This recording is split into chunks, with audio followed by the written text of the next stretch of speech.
우리 다 함께 일어나서 하나님의 말씀 디모데전서 2장 4절 말씀 읽도록 하겠습니다. 같이 읽습니다. 시작. 하나님께서는 모든 사람이 다 구원을 얻고 진리를 알게 되기를 원하십니다. 아멘. 우리 옆에 분들과 인사합니다. 참 잘 오셨습니다. 주님의 이름으로 복을 빕니다. 여러분 정말 잘 오셨습니다. 우리는 지난 2주 동안에 하나님의 뜻에 대해서 들었고 오늘 계속해서 구원에 대해서 듣고 있습니다.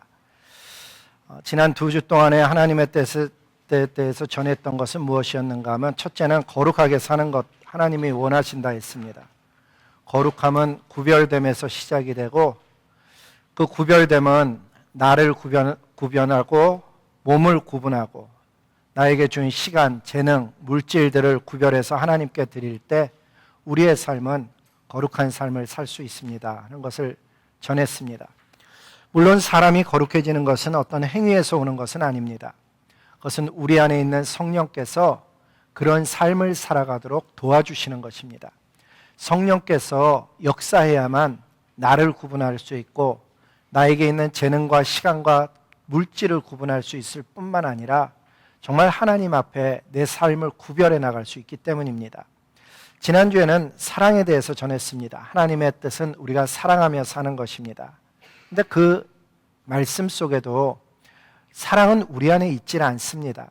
아쉽게도 우리는 선한 사람들이 아닙니다. 선한 것이 우리 안에 없기 때문에 사랑하며 살고자 하나님 앞에 말씀을 들은 사람들마다 어찌 살아야 되는가 하면 사랑을 구해서 사랑하며 살도록 힘과 지혜와 용기를 구하며 사는 것입니다. 그래서 친한 사람들 뿐만 아니라 불편한 사람도 사랑하는 것, 그것을 하나님이 원하셨기 때문에 우리가 남은 삶을 그와 같이 살아갑시다 하는 것을 나누었습니다. 오늘은 구원에 관한 것입니다. 구원은 모두가 다 아는 이야기인 것 같습니다. 그래서 구원을 어떻게 이루느냐 하는 내용보다 또 구원받아서 어떻게 되어지느냐 하는 내용보다 더 중요한 것은 구원받은 사람의 삶이 어떻느냐 하는 부분을 나누려고 합니다. 조심해야 되는 것은 이 구원이라는 것이 행위로 얻어지는 것이 아니라는 것을 먼저 제가 전해야 됩니다. 구원은 믿음으로, 오직 믿음으로 구원이 이루어지는 것입니다. 그런데 사도 바울은 분명히 그렇게 말씀해 주셨는데 야고보 사도는 뭐라고 말씀하시는가 하면 내가 보니까 행위만은 아니다. 믿음만은 아니다. 믿음이 행위가 없으면 그건 죽은 믿음이라고 이야기를 합니다. 이 둘 간에 있는 지혜가 있는데 구원은 믿음으로 얻어지는 것이 맞습니다. 그런데 그 믿음은 반드시 행위로 증거되는 참된 믿음이어야 된다는 것을 이야기합니다. 그러니까 기독교는 잘 보면 행위를 이야기하면서 믿음을 이야기하고 믿음을 이야기하면서 행위를 이야기합니다. 구원 속에 그런 이야기들이 사실은 참 많이 있습니다. 구원에 관한 책은 성경 말씀인데 이 성경 창세기서부터 요한계시록까지 전하고자 하는 내용이 뭔가 하면은 4가지로 크게 구분할 수 있습니다. 첫째는 창조이고 둘째는 타락입니다. 그리고 회복이고 하나님의 나라. 이게 성경 전체에 흐르는 핵심 내용입니다. 창조에서 눈여겨보아야 되는 것은 무엇인가 하면 하나님의 주권과 인간의 자유의지입니다. 인간에게 완전한 자유의지를 주셨음에도 불구하고 인간이 반드시 기억해야 되는 것은 하나님의 주권 밑에 있는 자유의지이지 하나님의 뜻을 어기는 자유의지는 틀리다는 것을 성경은 가르쳐주고 있습니다. 타락에서 눈여겨보아야 되는 것은 뭔가 하면 죄와 사망의 이야기 그리고 순종과 불순종의 이야기입니다. 죄는 무엇에서부터 시작되었는가 하면 불순종에서 시작이 되었습니다. 그래서 생명의 길로 들어오려면 순종을 통해서 들어와야 되는데 이 순종은 무엇에 대한 순종인가 하면 하나님의 주권에 대한 순종입니다. 자유의지를 가진 자가 하나님의 말씀을 듣고 하나님의 주권을 인정해서 순종할 때 그 사람 속에 생명력이 있다는 것을 알게 된다는 사실입니다. 그러니까 잘 보면은 하나님의 진리는 하나만을 이야기하는 것이 아니고 항상 그것과 비슷한 또 다른 것에 우리에게 공급해 주셔서 우리로 하여금 좌로나 우로나 치우치지 아니하고 하나님이 말씀하시는 그대로를 살아가게 하려고 하나님이 애를 쓰고 있다는 것을 알게 됩니다. 회복의 이야기도 잘 보면 똑같은 이야기입니다. 믿음을 주시는데 많은 사람들은 믿음을 어떻게 생각하는가 하면 내가 성경 공부를 열심히 하면 은혜를 받고 믿음이 자라나는 줄 알고 기도 열심히 하면 은혜가 있고 믿음이 자라나는 줄 아는데 사실은 뒤바뀐 이야기입니다. 하나님이 은혜를 주셔야 성경이 읽혀질 뿐만 아니라 성경의 은혜를 받게 되고 하나님이 그 믿음을 주셔야 말씀처럼 살아내는 힘을 갖게 되는 것입니다. 그러니까 사실은 하나님이 먼저 주셔야 되는 것입니다. 마찬가지로 예수님 믿으면서 십자가와 부활이 대단히 중요한 이야기인데 어떤 사람은 십자가에만 머물고 어떤 사람은 십자가를 건너뛰고 부활의 능력에만 강조를 하는 경우가 있습니다. 여러분, 예수님을 믿는 기초는요, 성경 말씀이 바탕이 돼야 되는데 이 성경이 가르쳐준 구원에 들어오는 그 관문이 뭔가 하면 예수 십자가입니다. 예수 십자가라고 얘기하니까 관념적으로 이야기가 되어지고 탁 와서 안 닿는데 쉽게 얘기하면 예수님이 십자가에서 피 흘리신 이유는 죄를 구원하기 위함이고 그 죄를 이렇게 나에게 적용되는 과정 중에 내가 하나님 앞에 나가야 될 때는 반드시 회개라는 것을 통해서 나가야 됩니다. 나에 위해서 죽으신 그 예수님이 믿어진 사람들마다 죄를 회개함으로써 주님 앞에 나아가 용서를 얻고 그 다음에서야 성령으로 거듭이 나서 성령으로 거듭난 그 사람에게 주어지는 일이 무엇인가 하면 하늘의 능력을 힘입고 살아가는 것, 하나님과 화목하게 살아가는 것, 하나님 나라의 영광을 위해서 살아가는 새로운 삶이 시작이 된다 하는 것입니다. 따라서 신앙생활에서 어떤 분은 구원받고 멈춰있는 사람이 있습니다. 그러면 안 됩니다. 구원받는 것이 너무너무 중요하고 회개하는 것이 중요함에도 불구하고 반드시 신앙은 자라나야 되고 예수 그리스도의 장성한 분량에까지 이르러야 되는 것입니다. 신앙이 자라나지 않으면 신앙은 반드시 고통하게 되어져 있습니다. 여러분, 자라나지 않는 자녀를 한번 생각해 보십시오. 손자가 있는데 손자가 자라나지 않는다. 태어나는 것이 중요하지만 그 태어남의 기쁨보다 더 중요한 것은 자라남의 기쁨이 있다는 것을 발견해야 됩니다. 말씀의 기쁨, 성장의 기쁨, 하나님 앞에 그렇게 성장하는 기쁨을 가진 그 사람. 근데 어떤 사람은 그렇게 말씀을 배우는 거에서만 멈춰져 있습니다.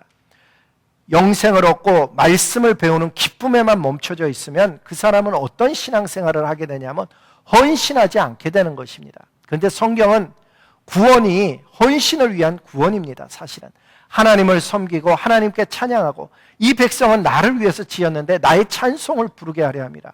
그래서 십자가를 아는 사람들마다 부활의 능력을 힘입듯이 영생을 얻은 자마다 반드시 성장해야 되고 성장한 사람들마다 반드시 헌신의 기쁨을 알아야 됩니다. 그런데 헌신의 기쁨만을 알고 쉼을 알지 못하면은 하나님이 의도하는 바의 삶을 살아내질 못합니다. 하나님은 우리가 피곤하게 그냥 힘들어서 일하는 것만을 원하지 않고 누리는 삶, 즐기는 삶을 또한 그분은 원하시고 계시기 때문에 영접, 성장, 헌신, 누림 혹은 쉼의 이 과정을 하나님 앞에 잘 살아가는 것이 그게 회복된 사람의 삶이라는 것입니다.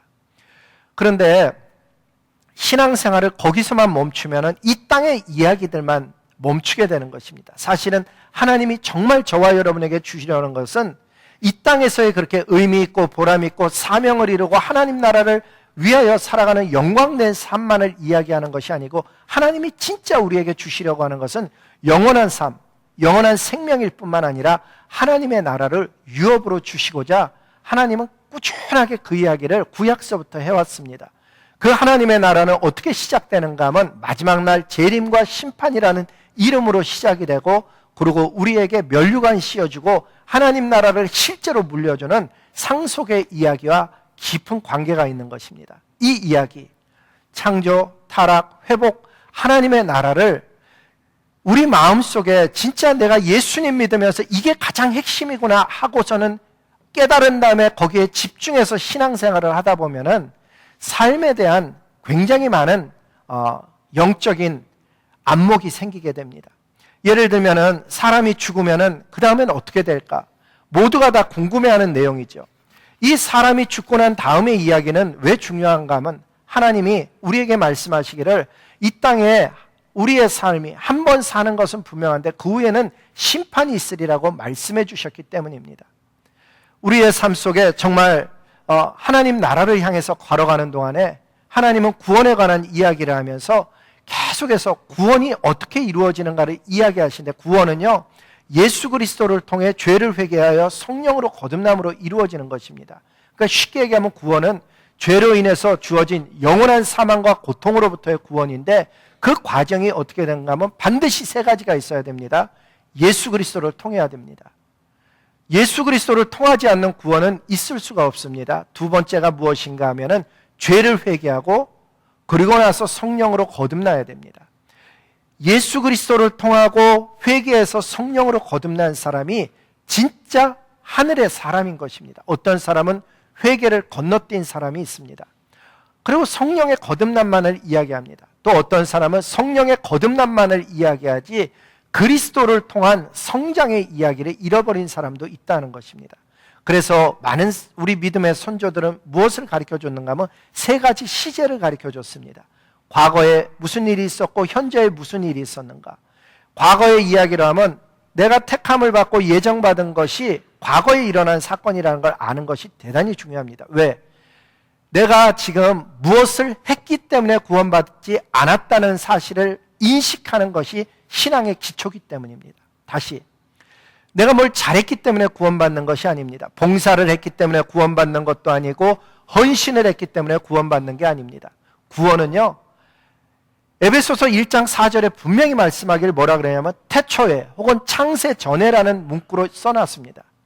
그러니까 태초에 창세 전에 우리를 예정하시고 택하셔서 부르는 사건으로 인해서 우리가 주님 앞에 서게 된 것입니다. 그러니까 아무 잘한 것이 없이 구원받았기 때문에 다른 사람이 잘한다 못한다 손가락질하고 있는 사람은 아직 구원에 첫 발도 안 들여놓은 것입니다. 그리스도인이라 그러면서 다른 사람의 신앙을 판단하고 있는 사람, 아직 사실은 구원에 첫 발을 못 들여놓은 사람입니다. 왜? 이사야 같이 뛰어난 선지자도 하나님 앞에 섰을 때 자기 자신을 보았습니다. 화로다 나여 망하게 되었도다. 맞습니다. 예수님을 십자가를 만나면 내 죄가 보여지는 것이지 다른 사람의 죄를 가지고서는 이러쿵저러쿵 얘기하지 않게 되는 것입니다. 예수 십자가는 나의 죄를 보게 해줍니다. 내가 얼마나 하나님으로부터 멀어진 삶을 살고 있었는지, 내 자유의지가 하나님의 주권 아래에서 얼마나 벗어났는지. 구원의 이야기는 무슨 이야기인가 하면 주인을 만나는 이야기입니다. 예수 그리스도가 내 주인이 됐다는 것은 내 자유의지가 하나님의 주권 아래로 들어가서 순종하며 사는 것입니다. 이건 자연스러운 이야기가 아닙니다. 왜?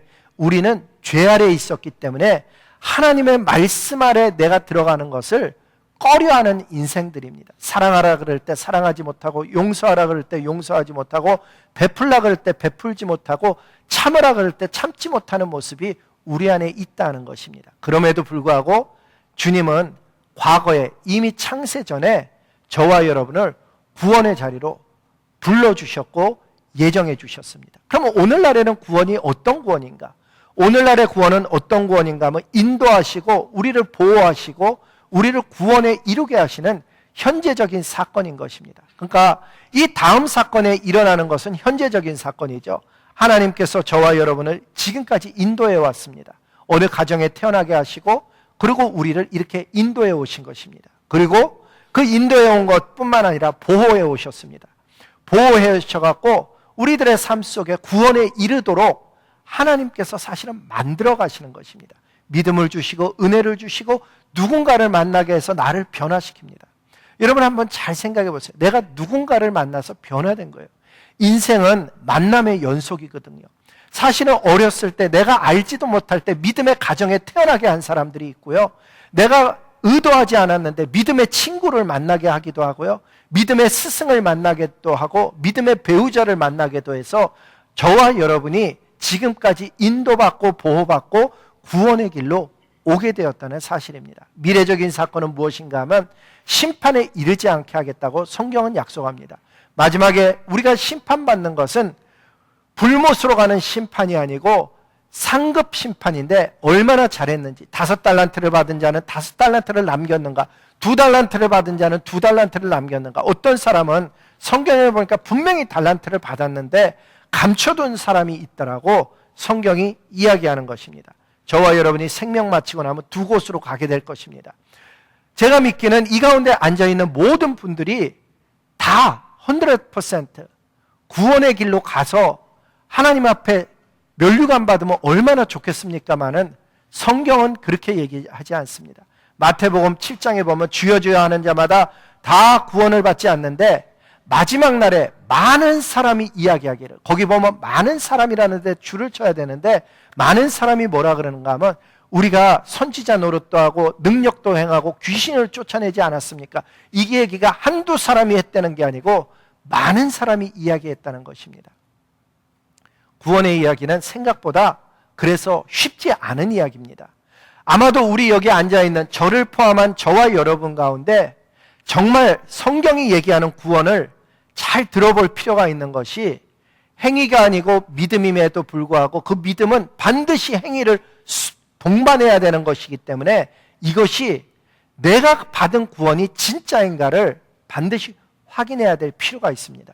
이 땅에 사는 동안에 가장 기초는 뭔가 하면 하나님과 동행하기를 원한 사람은 죽어서도 하나님 계신 곳에 가게 됩니다. 쉽게 얘기하면 이 땅에서부터 하나님과 거하기를 원하는 사람은 아브라함의 품 혹은 낙원이라고 부르는 곳으로 우리의 죽음 이후에 가게 되는 것입니다. 성경에 보니까는 한평 강도가 아무것도 한 게 없어요. 한평 강도는 아무것도 한 게 없는데 누가복음 23장 43절에 보니까 예수께서 한평 강도에게 이르시되 내가 진실로 내게 이르노니 오늘 너와 내가 낙원에 있으리라. 이 낙원이 파라데이소스라는 그리거인데 거기서 파라다이스라는 단어가 나왔습니다. 그것은 죽어서 어느 오랜 시간이 지난 후에가 아니고 오늘 너와 내가 낙원에 있으리라. 이 사람이 뭘 했다고요? 아무 잘한 일이 없는데 딱 한 가지를 한 거예요. 그게 뭔가 하면 예수님, 주님의 나라에 이를 때 저를 기억해 주십시오. 그 말 한마디로 낙원에 있게 될 거라고 이야기했어요. 아마도 이 사람은 상급에 관해서는 어쩌면은 많은 것을 소유하지 못하게 될지도 몰라요. 하지만 분명한 것은 낙원에 가고 마지막 날 주님에 의해서 구원받는 길을 가는 거예요. 반면에 다른 종류의 사람이 있죠. 어떤 사람은 하나님과 있는 것을 거절하는 거예요. 이 땅에 사는 동안에 하나님을 믿기를 거절하고 예수님과 동행하기를 거절했던 그 사람들에게는 그들의 의견을 존중해서 죽음 이후에도 하나님의 임재가 없는 하나님의 영광과 사랑이 배제된 장소로 가게 된다라고 성경은 분명히 이야기합니다. 이렇게 성경은 기록했어요. 이 무익한 종을 바깥 어두운 데로 내어 쫓으라. 거기서 슬피 울며 이를 갈미 있으리라. 근데 여기서 중요한 단어가 하나가 나오는데 무익한이라는 단어예요. 무익한. 종은 종이에요. 하나님 나라에 부름받은 종이었었고 분명히 하나님 앞에 쓰임받을 수 있는 서번트였어요. 그런데 이 종의 특징은 뭔가 하면 하나님께 자기의 자유의지를 굴복시켜서 하나님의 주권 밑에 있어서 하나님의 말씀에 순종하고 살아간 게 아닌 거예요. 종은 종이었음에도 불구하고 하나님 나라에 아무 기여를 안 하고 산 거예요.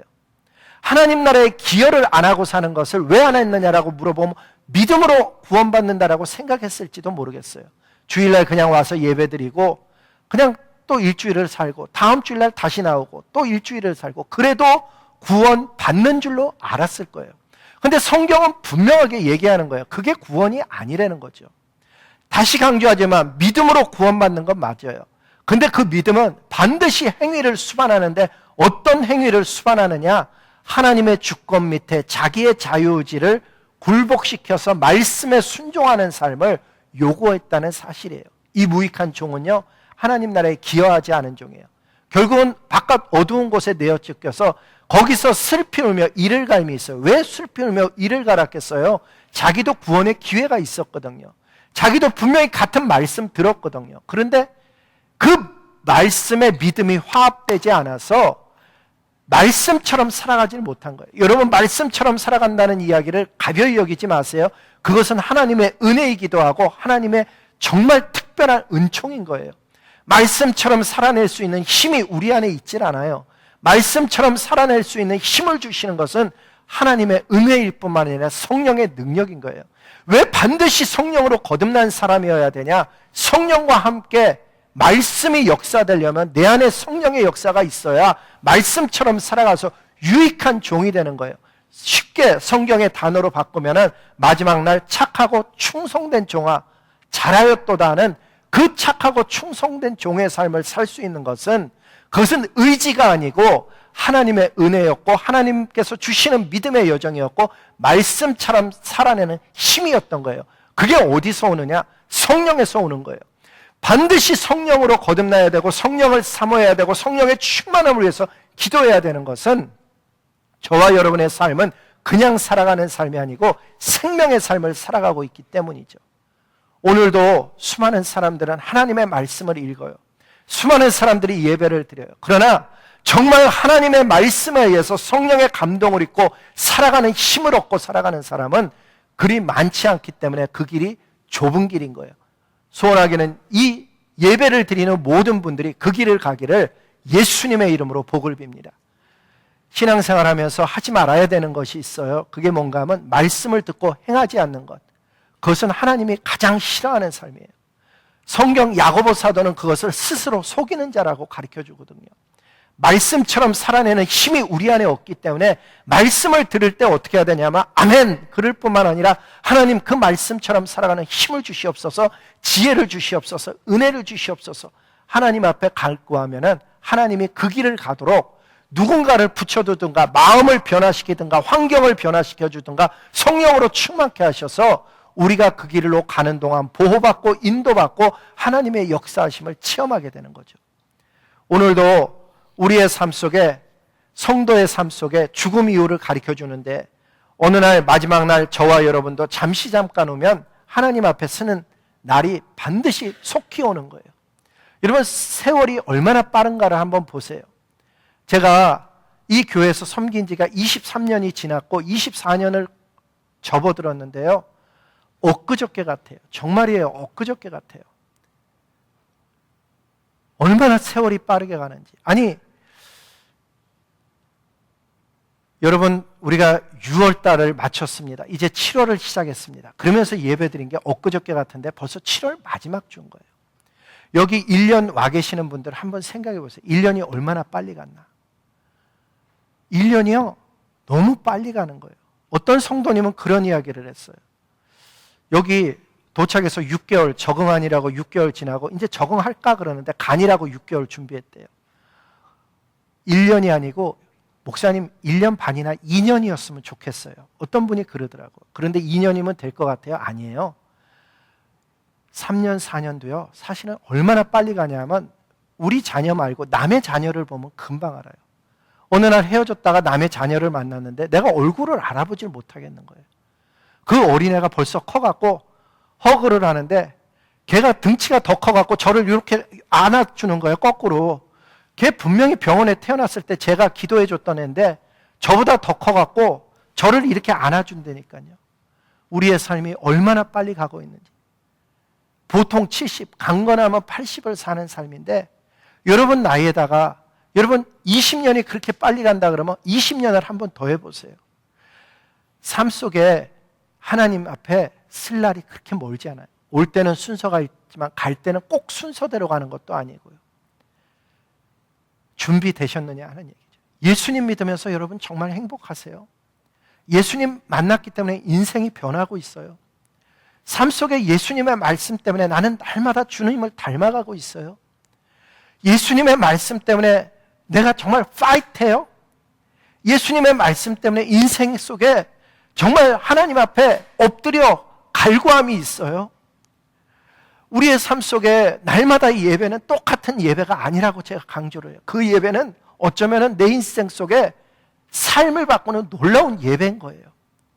날마다 이 예배는 하나님을 만나야 되는 예배이고 그 예배는 내 삶 속에 말씀하시는 하나님의 음성이 들려지는 예배가 될 때 그 예배는 예배의 가치를 갖는 거예요.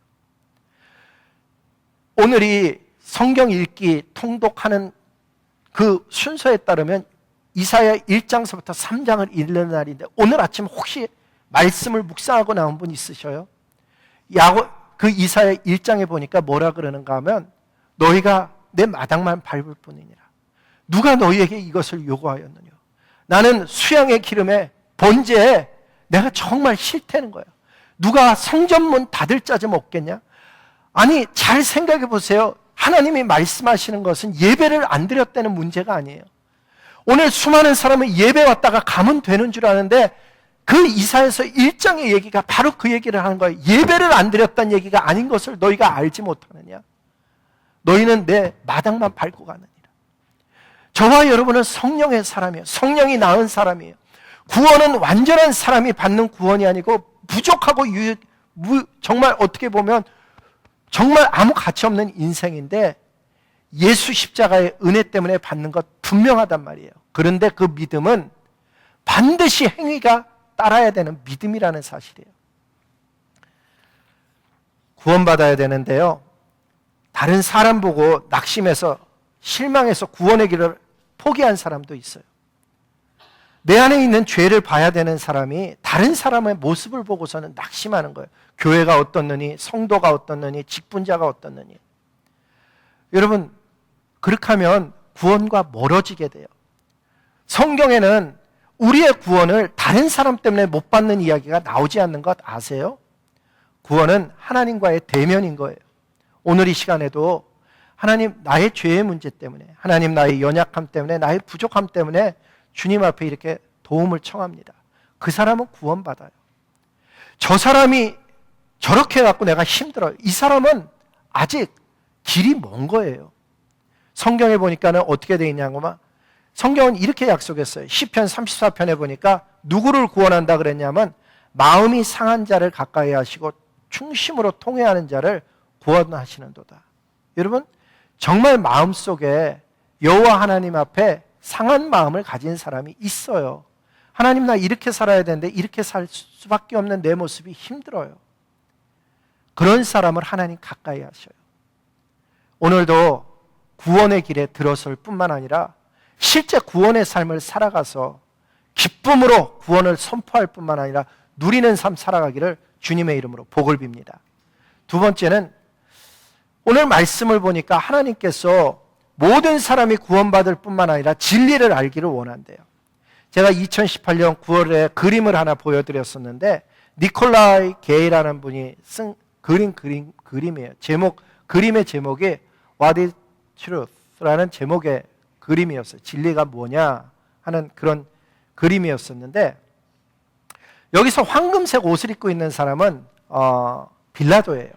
그리고 그 앞에 서 있는 초라한 옷을 입고 발을 잘 보면 신발을 옆에 하나는 벗어놓고, 이 빌라도는 황금색 옷을 입었을 뿐만 아니라 좋은 신발을 신은 채로 진리가 뭐냐?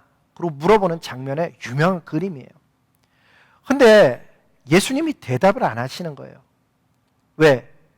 자기를 변호하려고 혹은 자기를 변명하려고 진리를 얘기하면은 그게 진리의 가치를 잊어버리기 때문에 아예 대답을 안 하셨죠. 어떤 사람은 영원 불멸할 진리를 과학에서 찾는 사람이 있고요, 철학에서 찾는 사람도 있어요. 과학은 계속해서 변해요. 과학은 이게 정설이었다가도 더 맞는 게 나오면 언제든지 뒤바뀌는 게 과학이에요. 뒤바뀌는 걸로 영원 불멸할 거를 이야기한다는 것은 그건 적절한 이야기가 아닌 것이죠. 철학을 공부하는 사람에게 있어서 21세기에 최고의 추앙받는 철학자가 누군가 하면 위르겐 바모아스라는 분이에요. 이렇게 위르겐 바모아스라는 이분이 이야기하는 얘기 중에 이런 이야기를 해요. 가장 21세기에 뛰어나다는 철학자가 뭐라 그러냐면 자유, 양심, 인권은 철학에서 나온 게 아니고 유대교에서 나왔다는 거예요. 그러면서 철학과 이성으로는 인간의 본질이 논의될 수 없다라고 철학자가 얘기하는 거예요. 아세요? 옛날 18세기에는 진보적인 과학자들이 19세기가 되면 창조론을 가리키는 기독교는 입지가 좁아져서 없어질 것이라고 단언했어요. 근데 오히려 21세기를 이야기할 때 조나단이라는 랍비가 뭐라고 얘기했는가 하면, 그분이 책을 썼는데 하나님의 이름으로가 아니다, 랍비가 쓴 책이 좀 제목이 이상하잖아요. 하나님의 이름으로가 아니다. 이런 책을 쓰면서 그분의 결론이 뭔가 하면 이전 어느 시대보다 21세기는 더 종교적인 시대이다. 더 많은 사람들이 종교 속으로 들어오고 있다는 거예요. 그렇다면 정말 과학이나 철학으로 얘기되지 않는 종교의 얘기로 진리를 이야기할 때 진리를 누가 얘기했냐? 영원한 변치 않는 진리를 누가 얘기했는가 하면 예수님 딱 한 분만 자기를 뭐라고 프로클레임 했는가 하면 내가 곧 길이요 진리요 생명이라고 프로클레이밍 했어요. 4대 종교가 있는데 유교도, 불교도 아세요? 고타르타 그 불교를 창시한 분도 말이에요. 뭐라고 했냐면 자기가 종교를 창시할 의도를 갖고 있지 않았다고 얘기를 해요. 그분은 그냥 진리를 찾아가는 수행자의 역할을 했을 뿐이에요. 마음에서는 어때요? 마음에도 마찬가지죠. 진리가 되는 하나님에 대해서 이야기했는데 어떻게 자기가 그 알라 다음으로 추앙을 받는 인물로 서 있는 거예요. 예수님만이 자신을 길이요 진리요 생명이라고 주장하셨고 죽음에서 다시 살아나서 자기가 전하는 진리가 진짜 생명임을 가르쳐 주신 분이시죠. 그 예수님이 사실은 빌라도에게 이런 말씀을 하셨어요. 내 말과 같이 내가 왕이라. 내가 이를 위해서 태어났으며 세상에 왔나니 곧 진리에 대해서 증언하려 함이라. 무릇 진리에 속하지 않는 자는 내 음성을 어떻게 한다고? 진리에 속한 자만 내 음성을 듣는데요. 알다시피 빌라도는 이 말의 의미를 전혀 알아듣지 못했어요. 오늘날의 수많은 사람은 성경을 읽으면서도 성경의 진리를 이해하지 못하는 거예요. 세상 사람들이 알아듣는 이야기는 이런 이야기예요. 착하게 살자, 바르게 살자, 보람 있게 살자, 누군가를 도와주며 살자. 그러면 알아들어요. 교회 속에 들어와 있는 사람들도요, 잘 보면 복을 받자는 이야기 잘 알아들어요. 그렇지만은 하나님의 나라가 우리에게 다가오고 있다는 이야기예요. 하나님의 나라가 유업을 받을 사람이라는 이야기. 이런 이야기는 오히려 어떤 사람에게는 먼 이야기인 거예요. 하나님이 진짜 주시려는 것은요, 행복 이상을 주시려 그랬어요. 하나님이 진짜 주시려는 건 생명이었어요. 영원한 생명. 하나님이 진짜 우리에게 물려주고 싶어하는 것은 하나님의 나라인 거예요. 이 땅에서의 아름다운 삶도 물론 말씀하셔요. 행복한 삶도 말씀하셔요. 의미 있는 삶도 말씀하셔요. 그러나 하나님이 본질적으로 우리에게 주려는 것은 영원한 하나님의 나라인 거예요. 그 하나님의 나라를 주시기 위해서 은혜와 진리가 예수 그리스도를 통해서 왔다라고 가르쳐 주시는 거예요. 말씀은 이렇게 얘기해요. 요한복음 1장 17절에 보니까 율법은 모세를 통해 줬지만 은혜와 진리는 예수 그리스도를 통해서 왔다. 은혜와 진리가 예수님을 통해서 왔다는 얘기가 어떤 사람은 금방 알아듣는데 어떤 사람은 이게 무슨 얘기지라고 생각을 해요. 성경은 이렇게 얘기해요. 진리를 알지니 진리가 너희를 자유케 하리라. 진리가 진짜 예수님이 들어오면요, 율법에서 자유해질 뿐만 아니라 죄의 권세로부터도 자유함을 얻어요. 죄가 우리를 얼마나 더럽게 하는데 그거로부터 벗어나는 지혜가 진리에서 오는 거예요. 뿐만 아니라 이 진리가 임하면요, 우리가 어디로부턴가 묶여있던 삶이 팍 풀어지면서 자유롭게 돼요. 예를 들면은 열등감이 있던 인생에 진리가 다가오잖아요. 더 이상 열등감에 시달리지 않는 사람이 되는 거예요. 열등감에 시달리던 사람이 열등감에 안 시달리게 되는 근본 이유는 예수님이 내 안에 들어옴으로 인해서 온 세계를 지으신 하나님이 내 안에 들어옴으로 인해서 더 이상 열등해질 이유를 발견하지 못하는 거예요. 반대로 자기를 막 높이는 사람이 있잖아요. 진리를 알게 되면 내가 얼마나 허망한 삶을 사는가가 보여지는 거예요. 진리가 없으면 지혜로운 삶을 결국은 살아내지 못하는 거예요. 진리가 올 때 우리는 진정한 자유를 누리는 사람이 되는 거죠. 오늘도 이 구원의 이야기, 진리의 이야기를 들었는데 결론에 가면은 하나님의 뜻이 구원이래요. 여러분, 구원 도대체 무엇을 위한 구원이에요? 어떤 사람은 다른 사람 때문에 이 구원을 놓고 있다니까요. 어떤 사람은 이 세상의 기근과 전쟁과 질병과 있는 모든 고통의 이야기를 보면서 하나님이 잔인하다는 거죠. 그렇게 모든 걸 보고 있으면서 가만히 있는 하나님, 그 하나님은 잔인한 하나님이라서 자기는 하나님을 안 믿겠대요.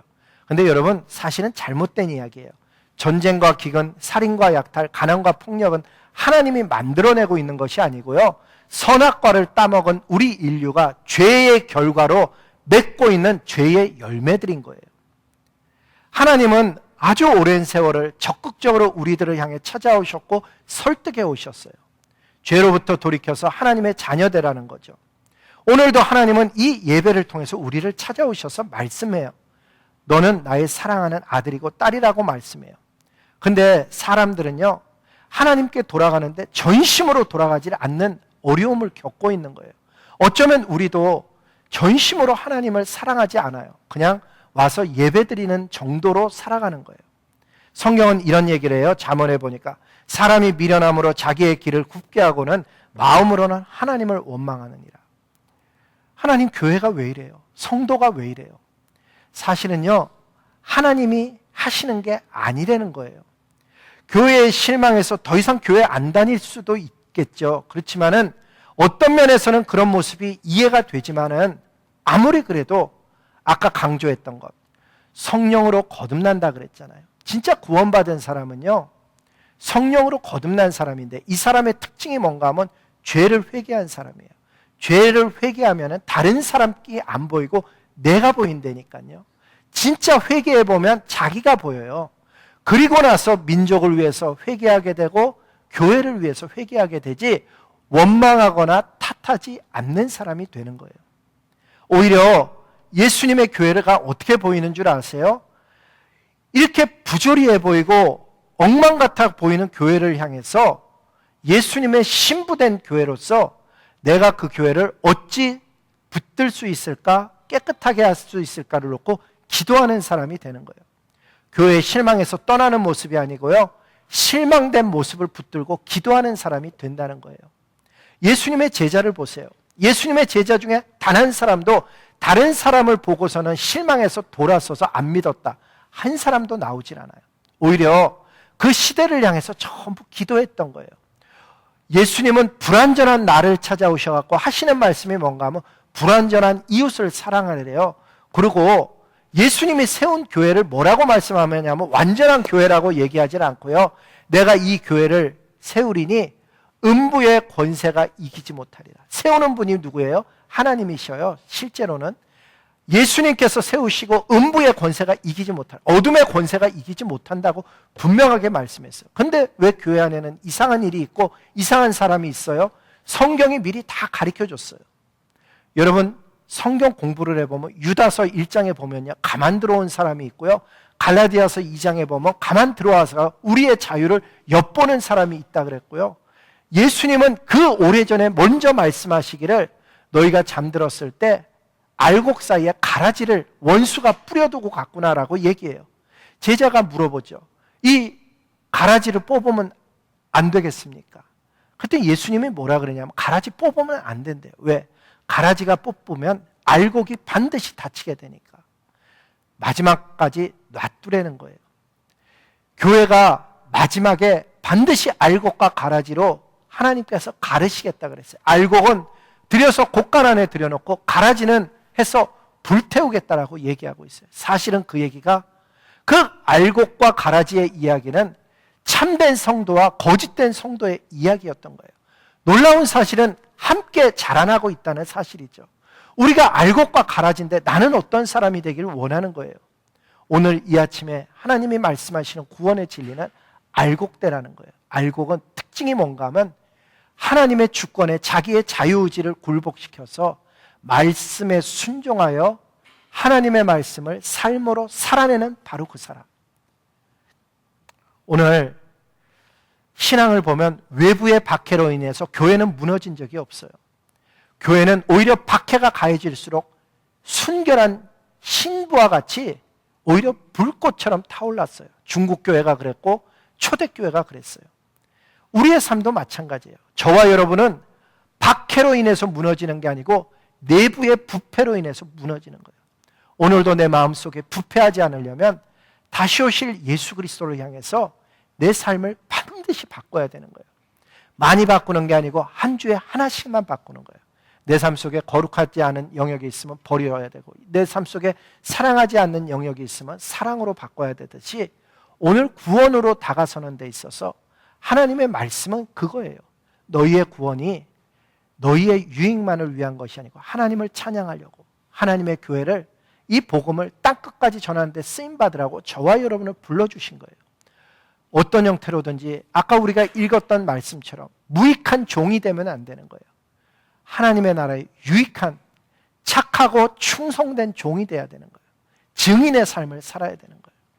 우리의 삶 속에 한 가지만이라도 바꿔서 우리의 삶 속에 정말 예수 그리스도 때문에 걸어가는 인생길이 변하는 하늘의 사람들 다 되셔서, 십자가의 고난이 나의 고난 속에 예수님만 십자가에 달리는 것이 아니고 내가 그리스도와 함께 십자가에 못 박혔나니, 자기도 못 박히는 것을 우리가 프랙티스 하지 아니하면 안 된다는 사실이에요.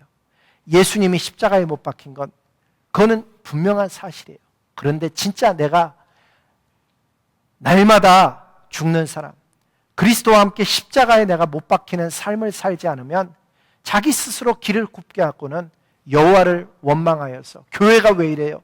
성도가 왜 이래요를 이야기하는 엉뚱한 길을 가게 되는 거예요. 구원받은 성도 여러분, 이 시대를 성령이 낳은 사람으로서 하나님 나라에 실제적으로 기억하며 하나님의 교회와 나라를 일으키는 데 쓰임받는 하늘의 사람들 다 되시기를 주님의 이름으로 복을 빕니다. 기도하시겠습니다.